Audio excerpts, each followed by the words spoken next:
আরে পিয়াস, তুমি এখানে হঠাৎ? দেখো তুমি যেরকমটা ভাবতেছো। তোমাকে আমি এত ভালোবেসেছি, এত বিশ্বাস করেছি, শেষ পর্যন্ত তুমি আমার সাথে এমন করতে পারলে? আরে আই এম সরি।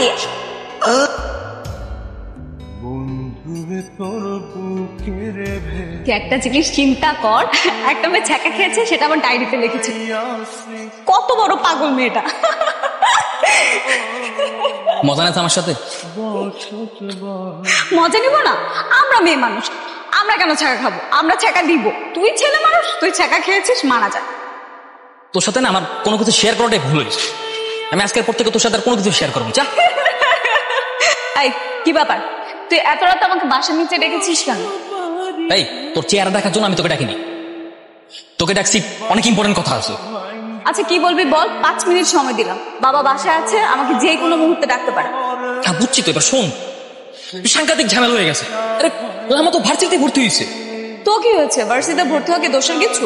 মানুষ ভার্সিটিতে ভর্তি হতে পারে না? আরে কি হয়েছে মানে, সে ভার্সিটিতে গিয়ে প্রথম দিন একটা ছেলেকে থেকে ক্রাশ খাইছে। তুই এই কথা বলার জন্য আমাকে রাতের অন্ধকারে রাস্তা নিয়ে আসছিস? তোকে বলবো তো কাকে বলবো? তুই একবার চিন্তা কর আমার মনের অবস্থাটা কেমন। আমি তাকে ভালোবাসি না, এখন সে যদি ভার্সিটিতে গিয়েই প্রথম দিনই একটা ছেলেকে থেকে ক্রাশ খায়, এটা কি মানা যায়? আচ্ছা ডায়েরিতে কি লেখা ছিল, পুরো কাহিনীটা আমাকে বলতো।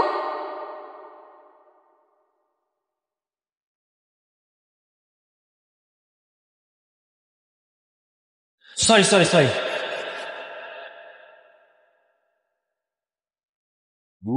It's okay. Excuse me. জি বলুন। আসলে ভার্সিটির লাইব্রেরিটা কোন দিকে বলতে পারবেন? লাইব্রেরি? আমি তো নতুন, আমি জানি না, আমিও খুঁজতেছি। ও আচ্ছা, আপনিও ফ্রেশার?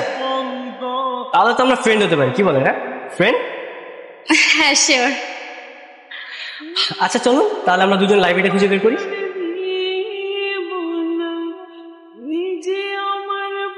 এটা তো স্বাভাবিক ব্যাপার, ছেলেটা একটা মেয়েকে পছন্দ করতে পারে, এমনও হতে পারে মেয়েটা অন্য কাউকে পছন্দ। ওই ডায়েরিটা আমারই, আমি তোকে আমার মনের কথাগুলো বলার জন্য ওই ডায়েরিটা দিয়েছি। তুই আমাকে এতটা ভালোবাসিস? আজকে থেকে না, শুরু থেকেই তোকে অনেক ভালোবাসি আমি। এতটা ভালোবাসিস আগে বলিসনি কেন? হ্যাঁ কি করে বলবো বল? কখনো কি দেখেছিস মেয়েদেরকে মনের কথা বলতে? কিন্তু তাই বলে তুই ডায়েরি লিখবি? কোনোভাবেই তো তোকে আমার মনের কথাগুলো বলতে পারছিলাম না, তাই ডায়েরির মাধ্যমে প্রকাশ করেছি। দেখ আমিও কতটা বুদ্ধ,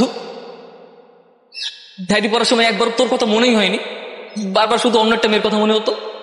ডায়েরিটার উপর ওই মেয়েটার ছবি ছিল বলে তুই সবসময় মেয়েটার কথাই ভাব। অথচ দেখ এই সিম্পল ব্যাপারটা আমি ধরতে পারিনি। খুব দাম ভাইয়া। কি এখন কিভাবে দাঁড়িয়ে থাকবি নাকি আমাকে প্রপোজও করবি? তোকে আজকে অসম্ভব সুন্দর লাগছে, একদম পুরো পরীর মতো। কেন এর আগে কখনো সুন্দর লাগেনি? না আগে তো সেভাবে লক্ষ্য করা হয়নি, সবসময় তো বন্ধুর নজরে দেখছি, এখন তো ভালোবাসার নজরে দেখছি, তাই অনেক বেশি সুন্দর লাগছে। আমি আগেও সুন্দর ছিলাম, তুই কখনো দেখিস না। আচ্ছা ঠিক আছে, এখানে দাঁড়িয়ে না থেকে চল, ওদিকটাই চল।